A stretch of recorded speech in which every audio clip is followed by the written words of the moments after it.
Чтобы по-настоящему зайти в изобилие, во все это волшебство и вот во всю эту вседоступность, которая разворачивается прямо сейчас из тебя, нужно время твоего безусильного усилия.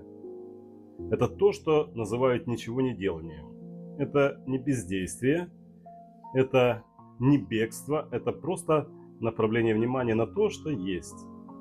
То, что есть неизменное. Не на мысли, а на то, что есть всегда. И когда ты начинаешь жить, опираясь на это неизменное, твое внимание уходит домой. И когда оно уходит домой, меняется точка восприятия. Это происходит шаг за шагом. И в какой-то момент переворот случается. Поэтому доходят не все. Желающих много.